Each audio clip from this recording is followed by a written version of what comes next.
Jama'a assalamu alaikum wa rahmatullahi wa barakatuhu.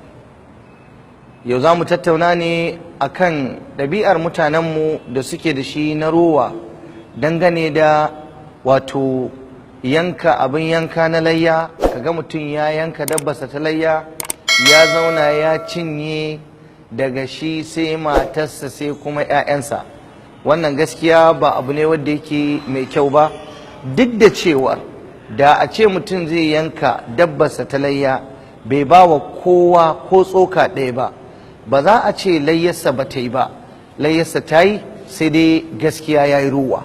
Annabi sallallahu alaihi wasallama ya tabbata a hadisi sahihi ya yanka raƙumi 100. Kaga dai raƙumi 100 ai ba zai ɗauke shi ya shigar da shi cikin gidansa su cinye da shi da matansa da 'ya'yansa da 'yan uwansa ba. Kawai ya ba wa mutane, ya ba wa talakawa, ya ba wa mabukata, ya ba wa marasa, ya taimaka musu, ya yalwata musu, ya agaza musu.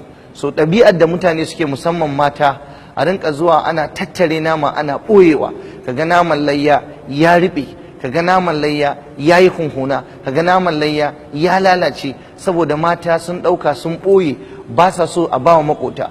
Ana ta faɗa da masu gida a lokacin layya. Wata matar abin da ta tsana a duniya, mai gidanta ya ɗauki nama ya ba wa makoci, mai gidanta ya ɗau nama ya ba wa abokanansa. Kuma shari'a ce a raba naman layya kamar haka, a ci a gida, sannan kuma a yi kyauta ga abokanan arziki, sannan kuma a yi sadaka.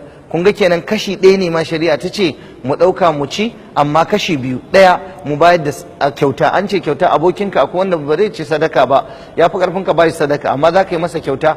An ce kuma mu yi sadaka ga mabukata. So wajibi ne, yana da kyau al'ummar musulmi mu kula da wannan. Rowa ba ta da kyau. Manzo Allah ce ittaqu shuha fa inna shuha ahlaka man kana qablakum. Ku ji tsoron rowa, saboda rowa ita ce ta halakar da waɗanda suke kafin ku. Ashe kaga rowa ba ɗabi'ar musulmi bane, ashe rowa ba abu ne mai kyau ba.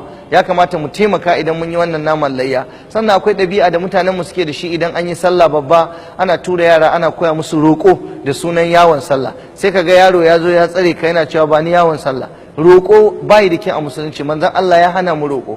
Ku daina barin 'ya'yanku suna yin roƙo, amma yana da kyau mu kuma mu rinka bawa yara yawon sallah, mu rinka bawa mata yawon sallah, matan abokananmu, matan 'yan uwanmu, matan danginmu, 'yan uwanmu, mu taimaka musu, ɗaliban ilimi a basu dan a faranta musu, saboda lokacin sallah lokaci ne na ziyara, lokaci ne na farantawa juna, lokaci ne na taimakon juna.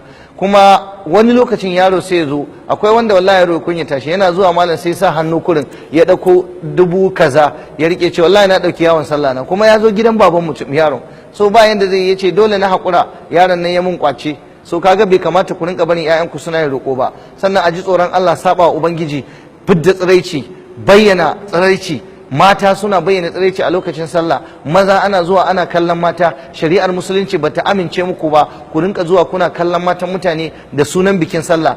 A daina yawace yawacen da ya saba shari'a, a daina yin abin da za a fusatar da ubangiji a cikin kwanakin sallah da bikin sallah. Wasu suna zinace zinace, wasu suna shaye shaye, wasu suna kaɗe kaɗe, wanda ya saba wa shari'ar Allah, ya saba wa karantarwar manzon Allah sallallahu alaihi wa sallama. Ya ku al'umma musulmi, ku yi koyi da manzon Allah a cikin ayyukan ku na layya, ku yi koyi da manzon Allah a cikin ayyukanku na karamar sallah da babbar sallah da bukukuwa gaba ɗaya a yi su a bisa ka'ida na shari'a yadda musulunci ya yadda. Wallahu ta'ala a'lam.